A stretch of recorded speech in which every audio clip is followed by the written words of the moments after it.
Hi, and welcome to this segment of InfernoCon. Before we get started, I want to thank everybody for all the donations that you guys have been making. We are at over $500, 550 it looks like, which is outstanding. I can't tell you how happy all of us on the planning committee are to see that. Please keep up the donations. If you haven't seen it, you can go to our website, which is inferno-con.com, and then go to the charity tab. And if you go there, you'll be able to see a list of items that we are raffling off tomorrow. So every $5 donation that you make gets you a raffle ticket. And Tim May and David Perdue and many others have donated things, and we've got quite a stack of things to raffle off. My kid keeps bugging me to tell me that we need to do that because he wants to be in the raffle. Actually confused us this morning because he set a reminder on Alexa to remind us. We didn't know where that came from. So to give you guys a little background, we are going to be jumping into what it has been like to troop during the pandemic this year. 2020 is kind of a weird one. So before we do anything else, let's introduce our panelists. So Jim, we're going to start with you. Tell us a little bit about who you are.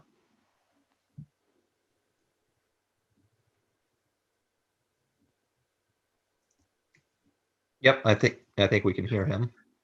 Jim, can you hear us? Yes, I can hear you now. Okay. Sorry about that. Why don't you introduce yourself and tell us a little bit about yourself? Sure, I'm Jim Riley. I am a member of Inferno Squad. I joined the 501st Legion just about 2 years ago now. It was October of 2018. I have 5 costumes. My main one is a TIE pilot. Naturally, once I got that, I actually kind of did things a little bit backwards. I did the full TIE pilot first, and then I went TIE Reserve and Bridge Crew and Imperial Gunner, and then added a full armor costume with a Shadow Stormtrooper, and I am working on a Shore Trooper Captain right now. So, very, very good. The Shore Trooper can be a challenging build. James, I know you just hosted the last panel, but why don't you introduce yourself again? Yeah. So for those who've just met me, I'm James Beveridge, TK79387. I've been part of Inferno Squad since November of 2018. I joined with a New Hope stunt, TK. Currently, I'm in the process of doing some tweaks for a Snow Trooper. I just got in the kit, but I just need to make a few adjustments before approval. And yeah, that's what I have currently so far. Thank you. Now, Jason, you have been one of our 2 resident technical sort of geniuses around here, along with Tim. So why don't you tell us a little bit about when you joined and who you are? Well, my name's Jason McNally. I joined back in, I'll say the end of March, beginning of April, so kind of right when that all the lockdown started in Virginia. Primarily, I wear the Phase 2 animated Sergeant Sinker for my primary costume, but I also have a Snow Trooper, TIE Pilot, Bridge Crew, TIE Reserve. I'm waiting on the strapping to finish my Shadow Trooper and then my Stormtrooper Commander. And then I have most of a Shore Trooper printed out. So I have a lot of projects in the works here. It's a wonder that you found time to do anything else. It sounds like a lot. David, you are the next one up. Why don't you tell us a little bit about who you are? My name is Dave Perdue. I joined the 501st Legion in December.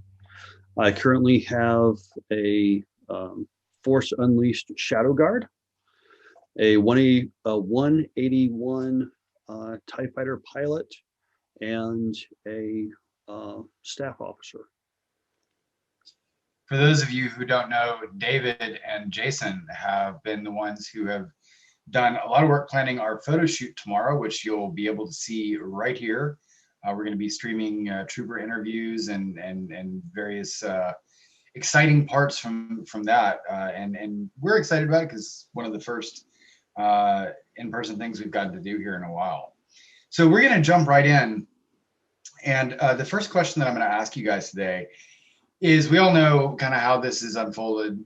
Everything was fine. We had Christmas, we had New Year's, and then it seemed like the spring was starting to roll around. All of a sudden, bam, pandemic. So the first question I have for you is, what was your first thought when the lockdown orders came in as it relates to this hobby? So I understand that there are, other concerns and all that, but for the purposes of this question, what was your first thought when it came to the 501st? And Jim, let's start with you.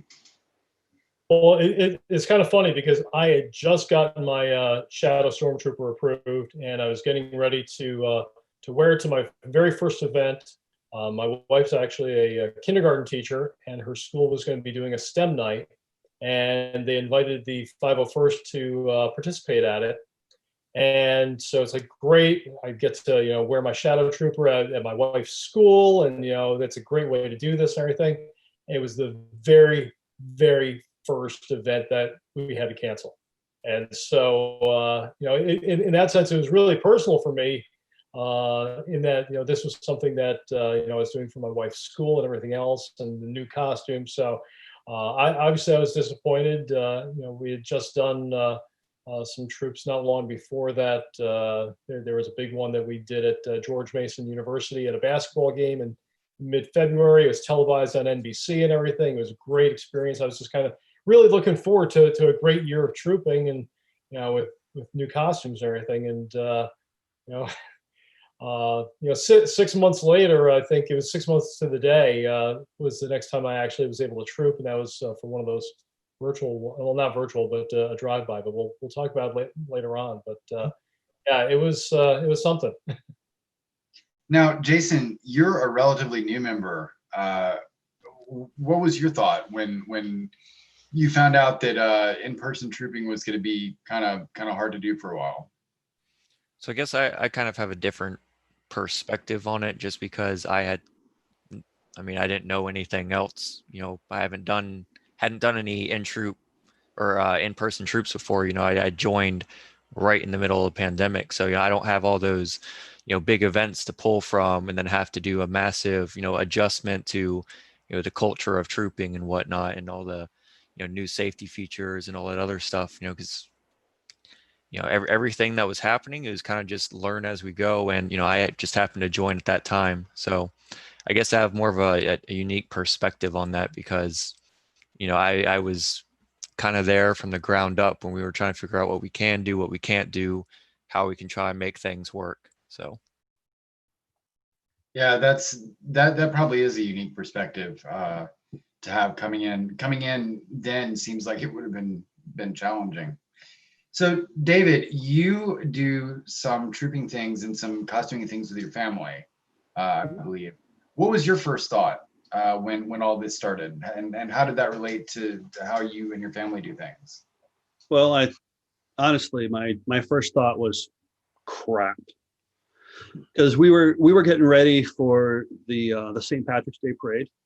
So I'd spent about an hour on my shadow guard, getting the green electrical tape out, so green trim, green visor material. I'd actually gotten a green plaid comma to wear with it. So I was like in it to win it, right? And then this happens. So that was a bit of a challenge. Fortunately, though, we still have been able to do events.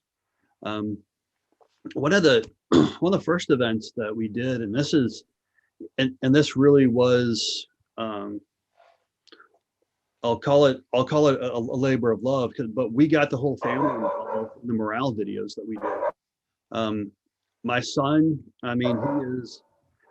he very much has the theater bug, and so getting him involved, trying to figure out what we were going to film and how we were going to film it. I think my wife is actually credited in one of the videos as angry, concerned wife. So being just the the time that we spent doing that, I mean, it was a blast for our entire family, and it gave us something to do, especially when the lockdowns and everything started, and we were bored out of our minds. Well, those videos were neat. I know that a lot of people enjoyed seeing them, and I think that tomorrow during the photo shoot, when we're not live streaming, Tim is going to be playing some of them on the stream here for you guys. So, James, when I think of you, I think of a really enthusiastic guy. You know, you're like there for trooping. You know, you're the first one in, last one out. How did this affect you? Like, what was your first thought? You know, lockdown happens and boom.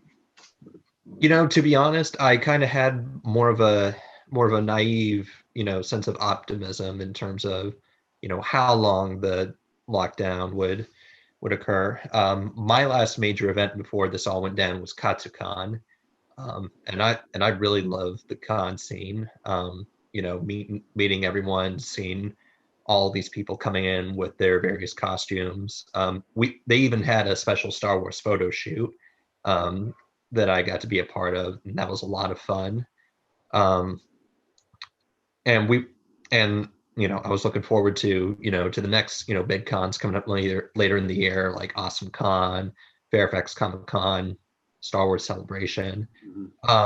So when the lockdown first hit, I thought to myself, well, they say it's probably more of a summer thing. Hopefully, by fall things will be back to normal.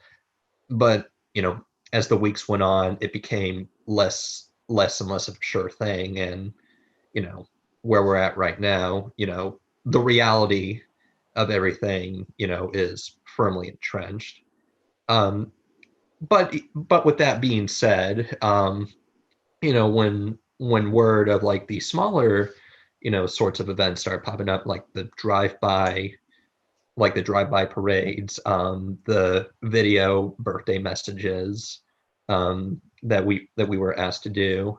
I thought to myself, well, these haven't been done before. Let's see how they work. And I've really had a lot of fun doing them. Um, I I really like doing the sort of smaller the smaller events. I think those have been fun.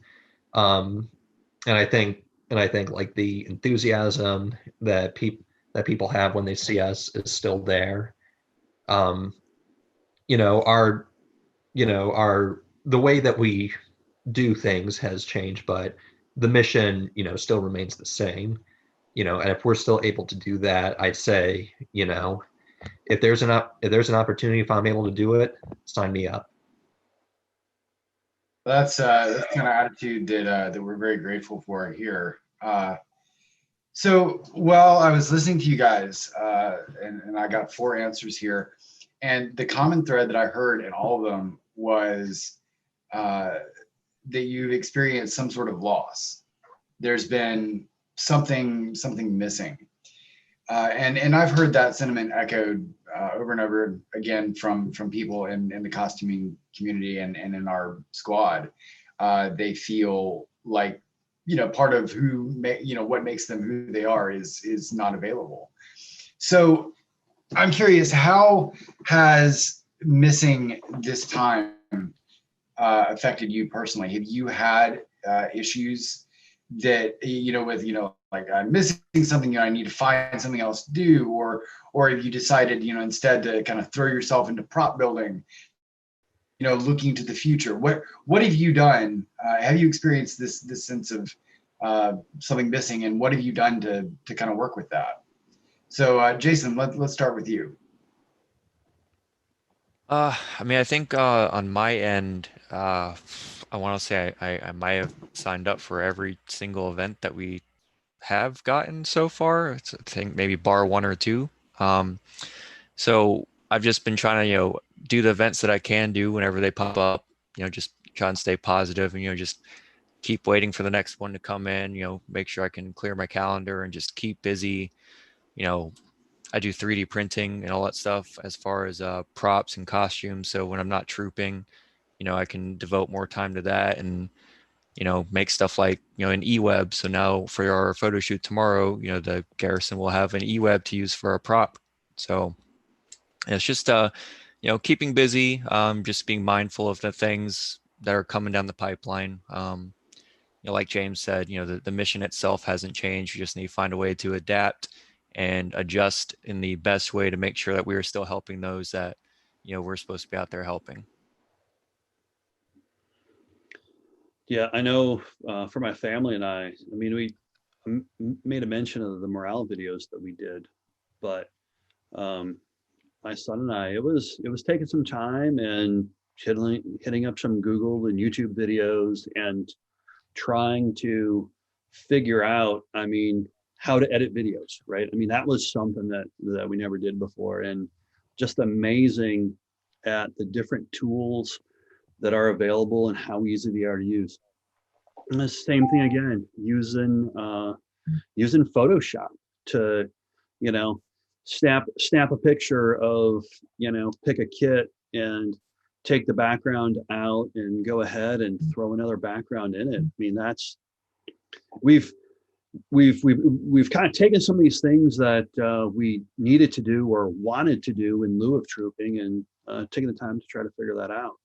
I mean, I picked up a mouse droid kit that my sons and I are going to try to do, and my oldest son has taken a programming course in high school. So between him and our friend, getting them to figure out how we can make a semi-autonomous mouse droid work that squeaks and beeps and does all that stuff. I mean, that's kind of our project for this fall, and hopefully things slow down a little bit. But it's just trying to keep busy and stretch ourselves and learn new things, learn new skills.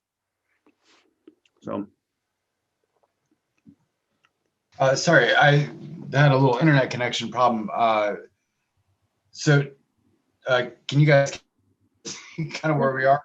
Yeah, so I think Jim was just about to talk about some of the things that they've done, he and his family have done since this all kicked off. And fantastic. Yep. So in terms of me personally, what I've been working on, been trying to throw myself into a lot of things with the squad, helping out with obviously planning for this. I wound up, Dan tapped me to be one of the PR officers for the squad. So I've been trying to, also kind of be a morale officer and, help boost things. Been doing a lot of things with regards to costume spotlights and Heroes of Inferno Squad, just highlighting different things that people have done to help their communities during these times. So in that sense, that's been a big part of what I've been working on to kind of fill that void. And then the other part of it was actually reflected earlier in a panel that we did on 3D printing. Right around the time that the pandemic hit is when I got a 3D printer.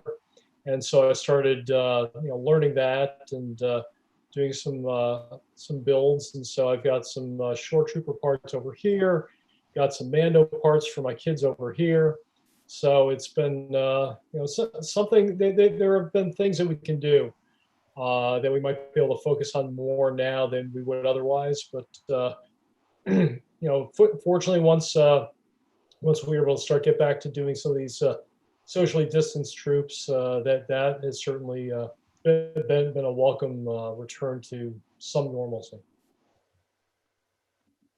I'm sorry, I'm a little behind on who's gotten a chance to answer. I think I was getting ready. Okay.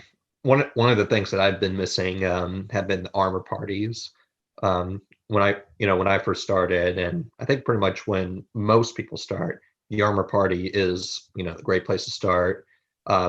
Not just to learn how to build your costume, but also just meeting the team, learning about their experiences, what they've been working on, what their experiences have been.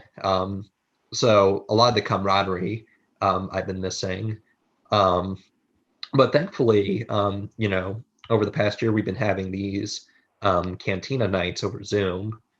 And those have been a lot of fun. It's been real fun to, see people, even if it's, over a computer screen, talk about what we've been up to, play games and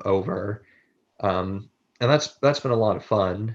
And then obviously I've been really stretching, sort of responsibility wise with helping to organize the whole InfernoCon together. Because if you were to ask me, like a year or two ago, it's like James, how'd you like to help organize a panel? I'm like, I don't. You're asking too much of me. I've never done this stuff. But thankfully, I've had a wonderful team to work with and helping to get it organized. And it's really it's been a really valuable learning experience, I think. And I'm glad to have gotten the opportunity to do so. Thank you. And if you're not aware and you're watching this, all these guys that are on here have been working very hard getting this thing that you're watching together.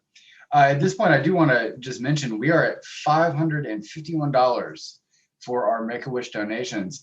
I'd like to see us hit 600 by the end of this panel. So 40 minutes to get to 600. I think you guys can help us do it. And if you do, you'll be earning some raffle tickets in the process. So going forward, the next question that I have for you here is, we talk a lot in Inferno Squad about what we can be doing for other people.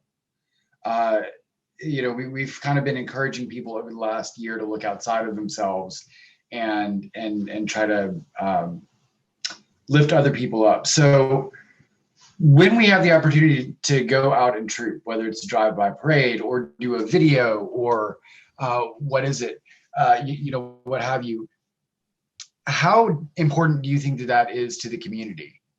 The people who see us, the people who are affected by it. How important do you think that what we do now during this pandemic is to our communities?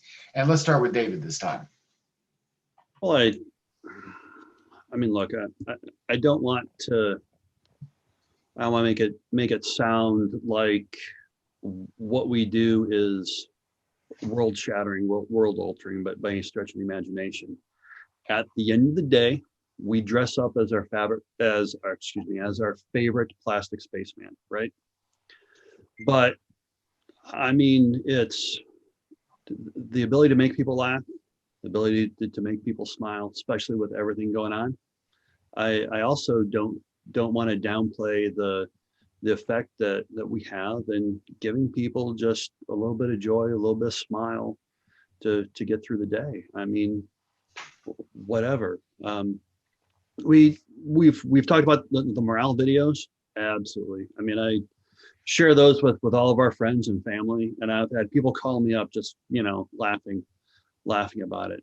So I think it is good, and I think that groups like the 501st, like Rebel Legion, like Mando Mercs, I mean, everyone in our community stepping up and just trying to give people a laugh. I mean, just, whether it's a 2-minute video, whether it's, some funny pictures, whatever, I do think that is important. Thank you.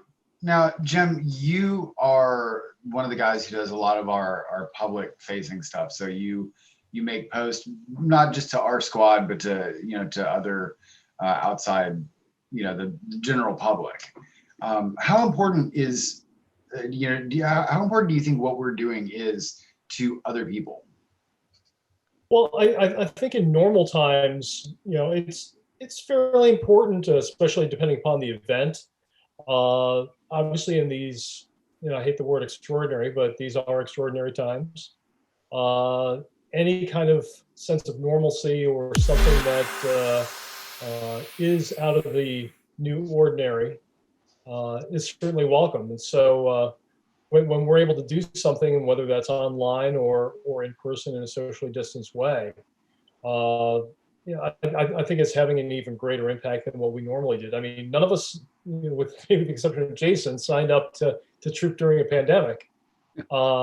And not being able to do it how we normally do it certainly has an impact. But being able to kind of fine tune it and do it the way that we have. And I think James kind of addressed it in something he had said earlier. It's almost more personal, and you almost have a greater connection with the people that you're trooping for. And like, so some of these drive-by parades have been for kids for their end of chemo treatments, and so they've beaten cancer, and it's something for them to celebrate. And so, well, how do you celebrate? And, when you see a fire truck and several police cars, and there's a hook and ladder fire truck with loaded with Disney princesses on it, and then you've got the 501st marching down the street, and it's all right in front of their house, and their families there, their neighbors are there, and it's just amazing. And I'm so glad I'm able to be part of that and to do that and to see that we can bring something special to people during otherwise pretty blah times that they would otherwise be experiencing, or not be able to celebrate things to the degree that they would normally would. And this is kind of that extra thing. So I'm glad that we can do that. Now, James, we've talked a little bit about what our events mean to other people, like the general public.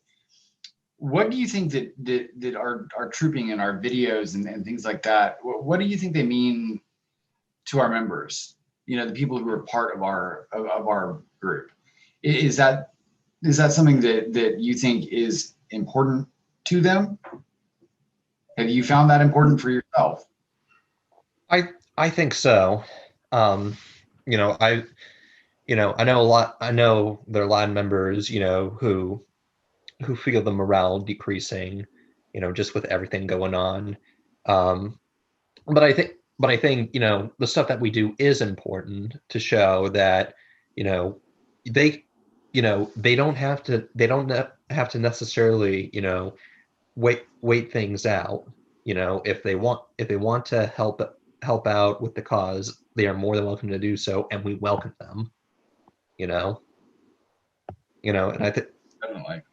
yeah, and seeing the creative ways that we've been able, to do our troops, I think have been able to provide inspiration, for members, and not just for people in the 501st, but also, but I think also for other cosplay groups not Star Wars related. I had one person reach out to me. Well, first he said like how are you able to do all this stuff? And I basically told him like, well, these are more smaller scale and virtual. And he said like yeah, I noticed, I'm getting kind of jealous. And and I said to him like, well, maybe check with your group and see if they're doing anything special.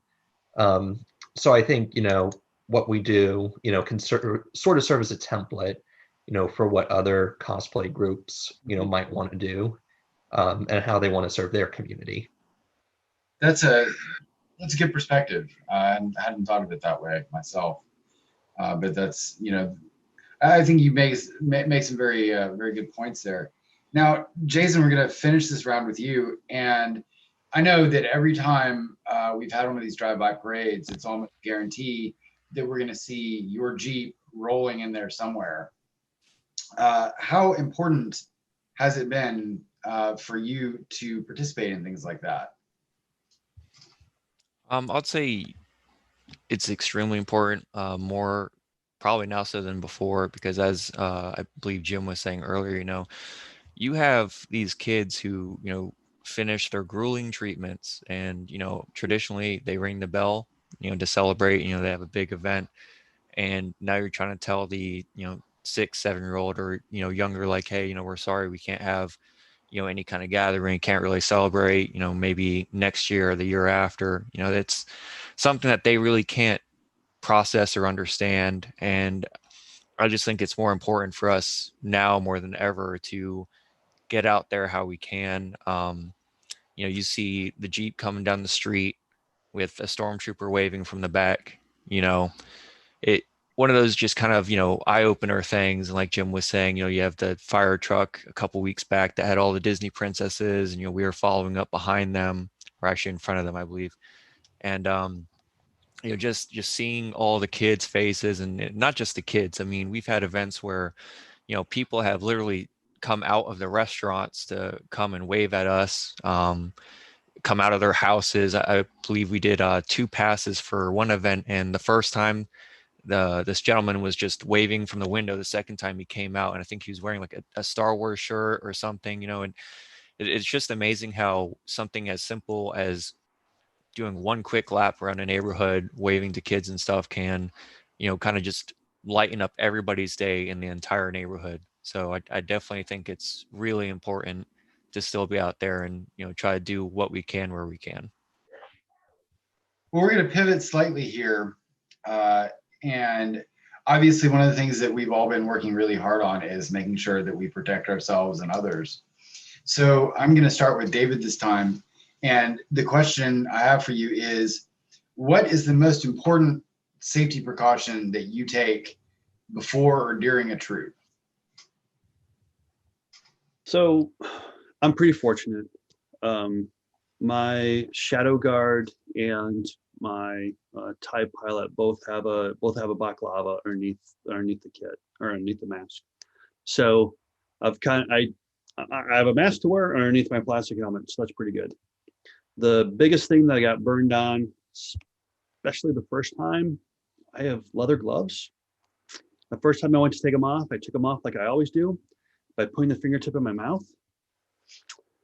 Not one of my better choices.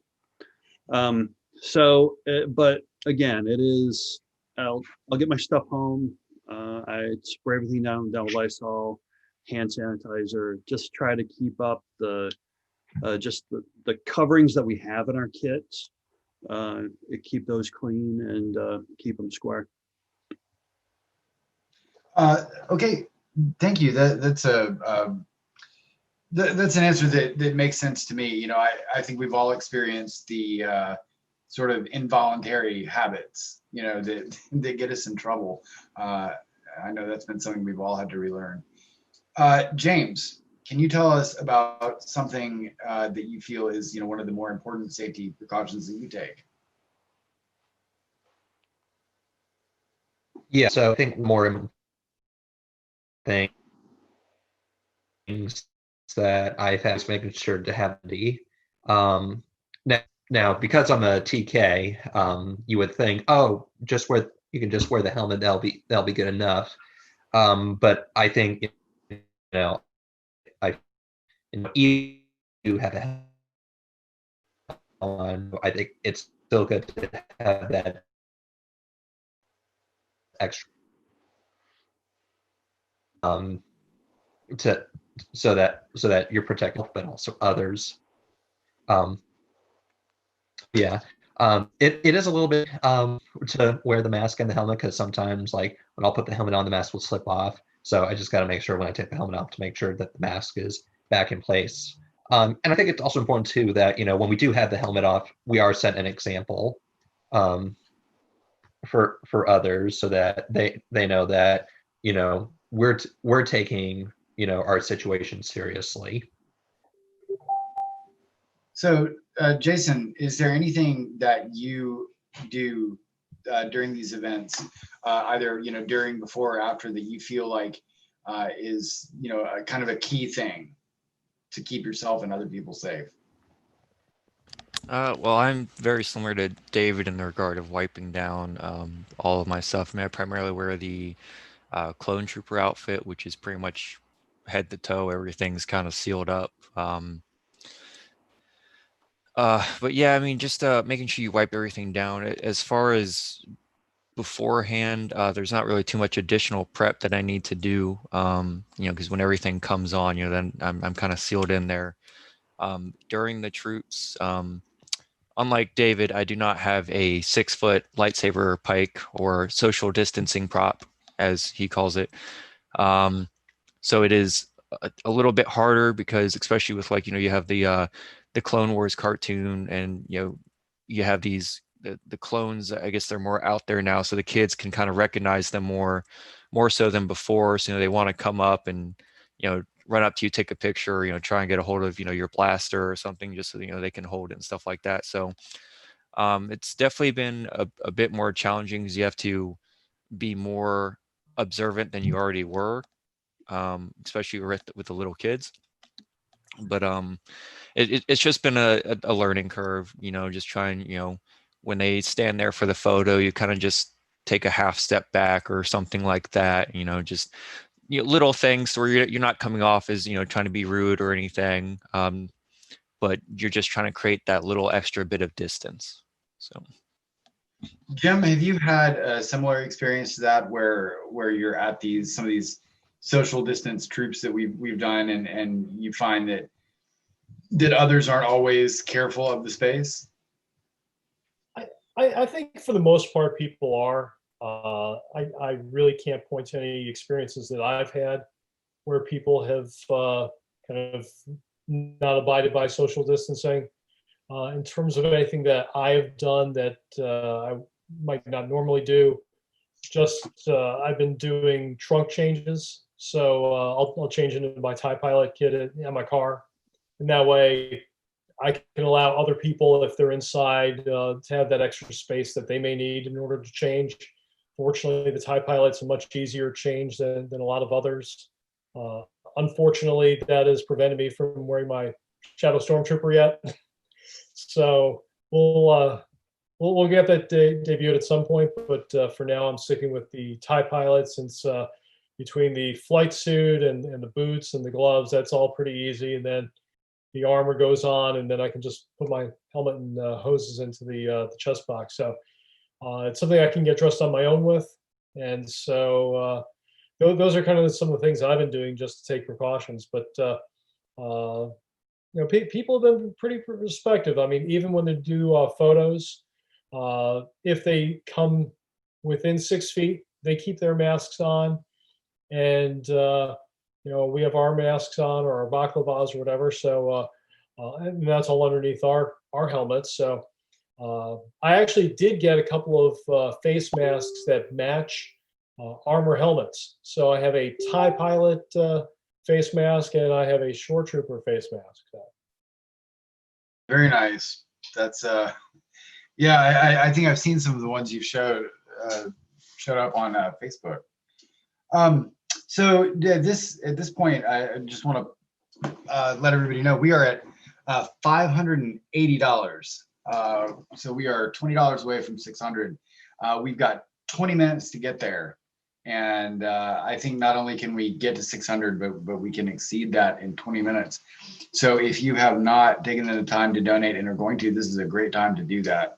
And when you do, make sure you go to the charity tab on our website, and you'll be able to see the items for the raffle that we're drawing tomorrow. Each $5 donation gets you an entry. So we got about 5 minutes, and then we're going to start taking some audience questions from our various social media sites. So the last question I'm going to ask you guys to answer is, we have all been blessed with a bounty of time where we're sitting home. What have you been doing with your time? Have you been building props? Have you been repairing costumes? Have you been delving into Star Wars literature? Jason, let's start with you.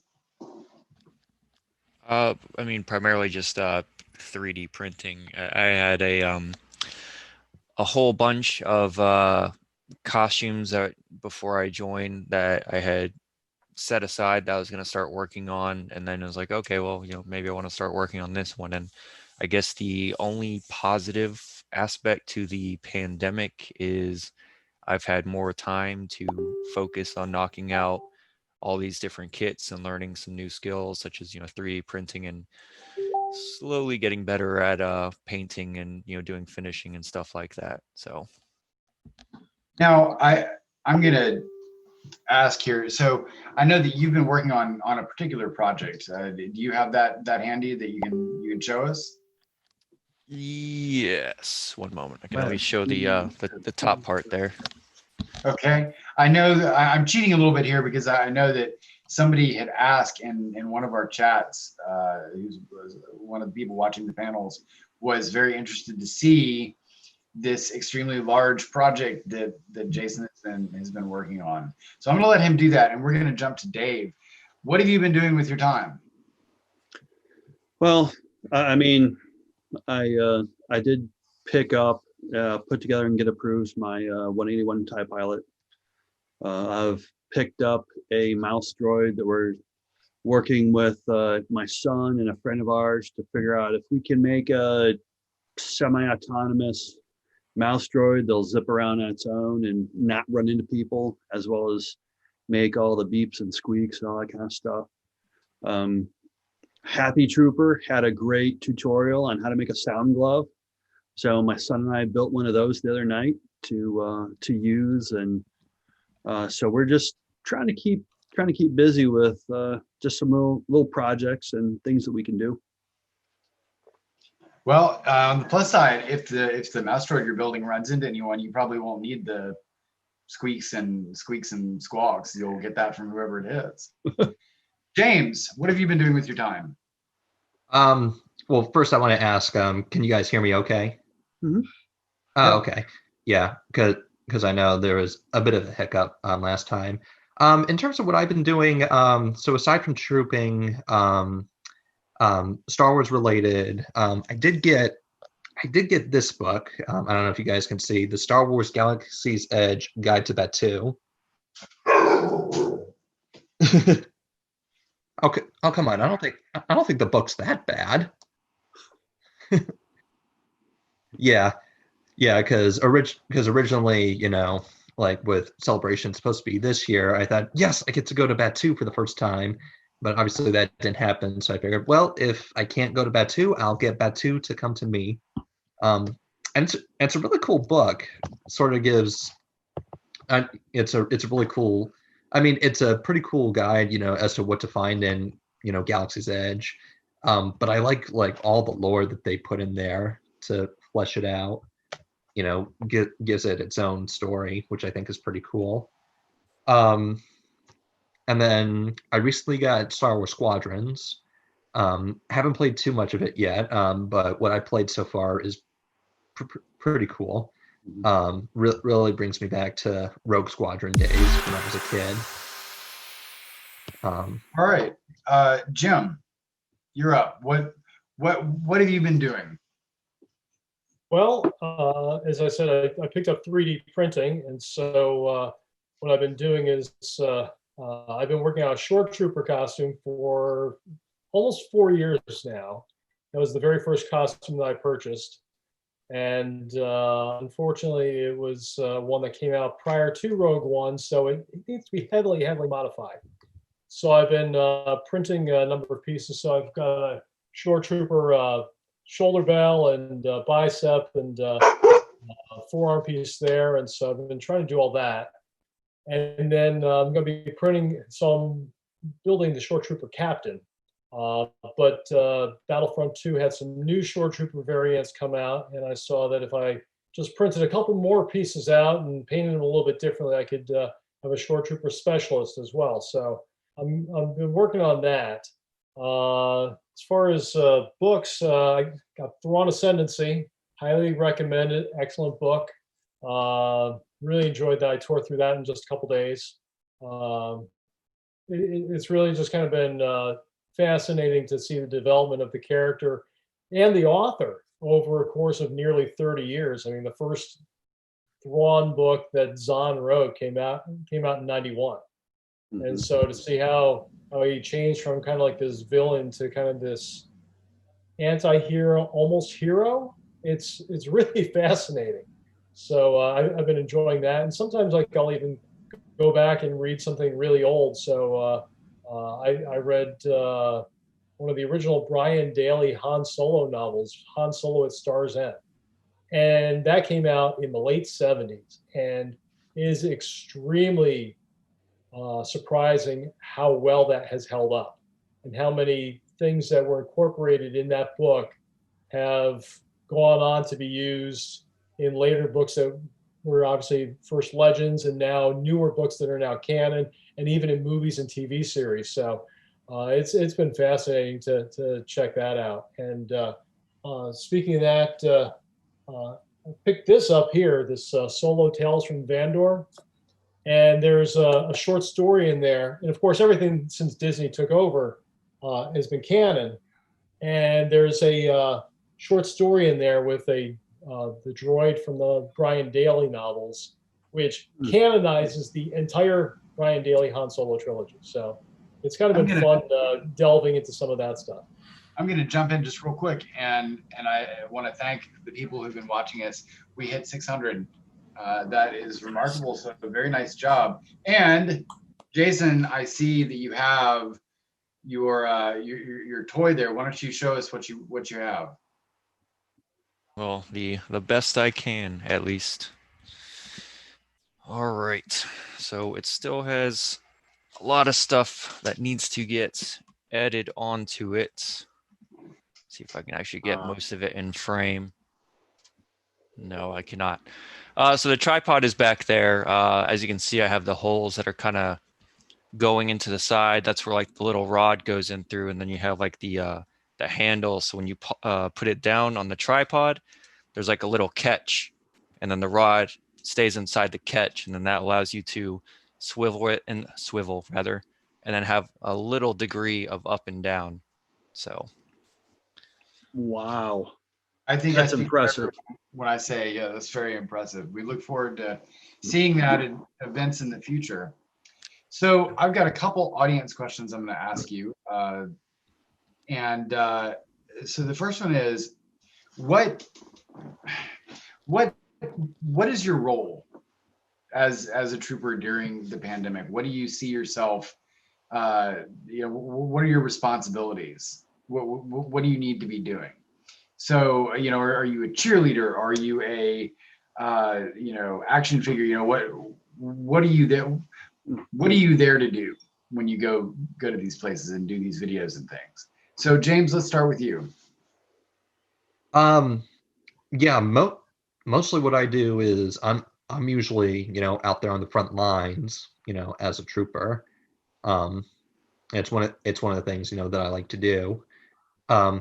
But with that being said, obviously, helping to get this organized, I've had to help, administrate, getting people together, reminding people of of what's coming up.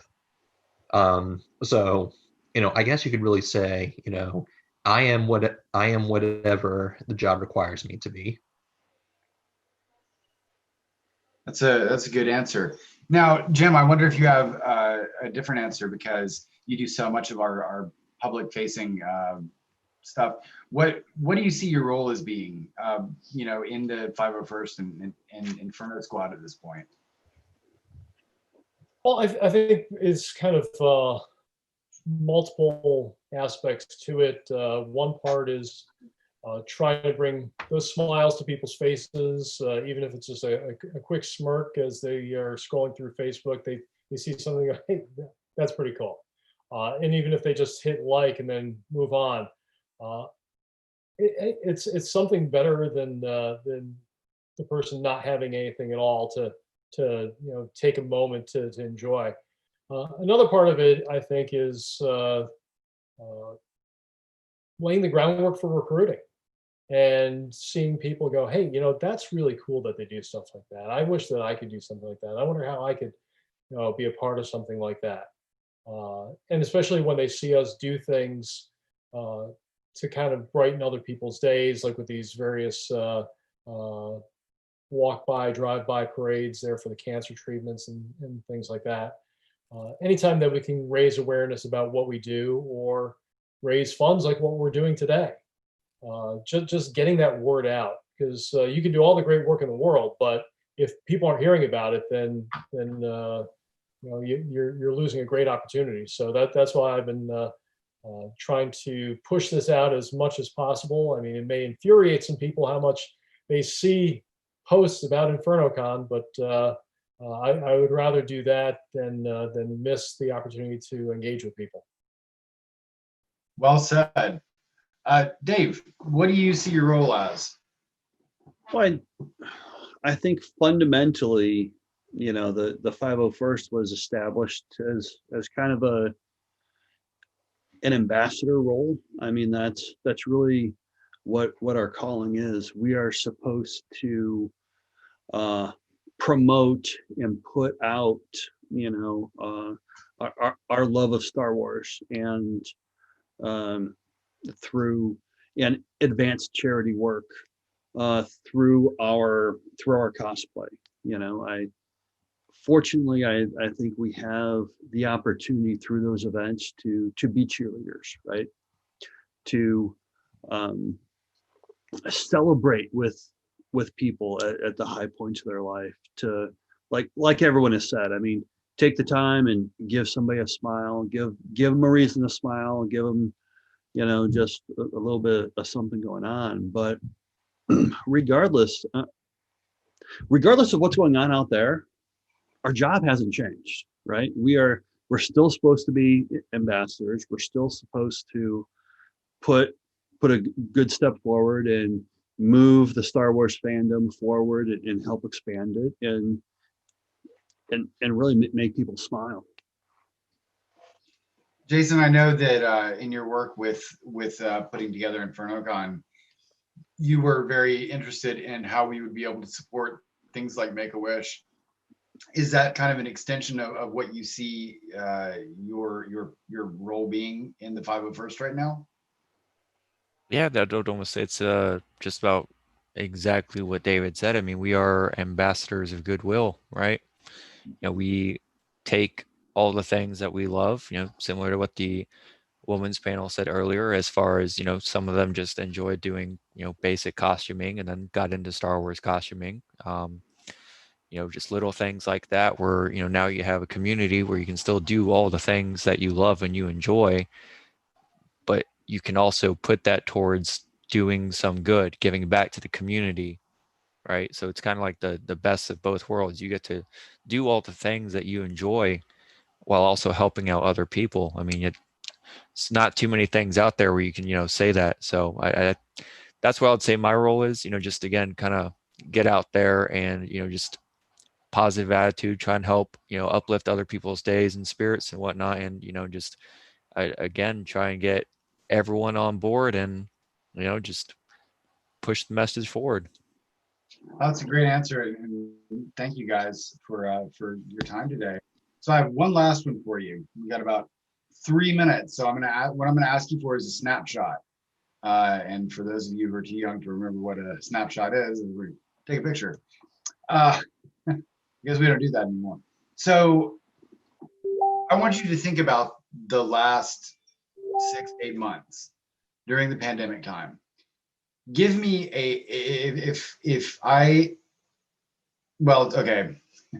give me a snapshot that you feel is representative of your time and your experience during this pandemic time. So one moment. James, let's start with you. Like one moment. One being moment. being in the back of Jason's car during the parade. Why was that something that stands out to you? I think it stands out to me because I've never done, because when I think of doing parades, I think of like the Reston Parade and marching down. This is like the first time that I've had to ride in the back, and it's been kind of fun. Drive down, wind in your face, get a nice breeze. All right, David, snapshot. So it was one of the first drive-by parades that we did for Dylan the Destroyer. He'd finished his chemo, and we caught the news clip, because it actually made it was ABC7, made the Washington D.C. affiliate news. And here's the news anchor talking with Dylan. Everything's going on. You got fire trucks, everything going by. All of a sudden, Dylan yells out, "It's Darth Vader!" And everything stopped as far as the interview went. And Dylan is solely focused on Darth Vader coming around the corner in a pickup truck. It was amazing. That was that was a nice way to get back to doing it through. Jason. Give me a snapshot.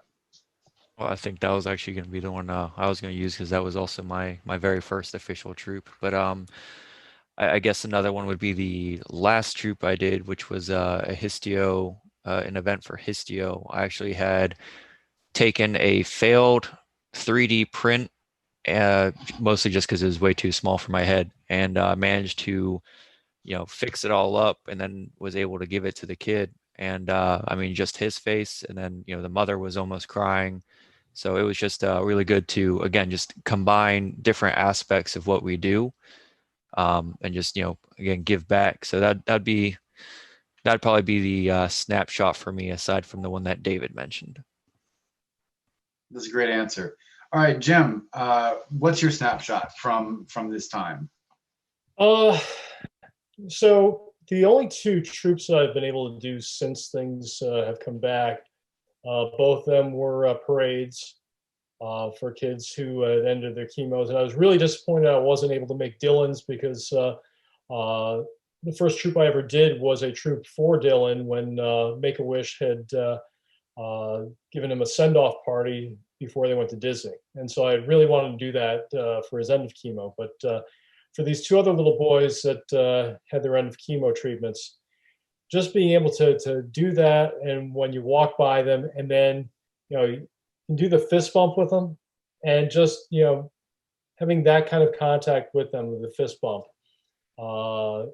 it's just so cool. Because I mean, they see, it's like, wow, here's a Imperial TIE pilot, and he's giving me a fist bump, and it's more like, what, we're fist bumping the real heroes here, because everything that they went through to get to where they are and to come out on the other side like that. Somebody said on one of the other panels, a lot of times it's a good thing that we're wearing helmets. I think we'd all agree there. Well, we are out of time. Thank you guys so much for watching us and watching the donation bar go up. It's been fantastic. We are about to kick it over to our friends on the Saber Guild, who are going to do a panel about what they do. Panelists, thank you for joining us, and we'll look forward to seeing you a little later.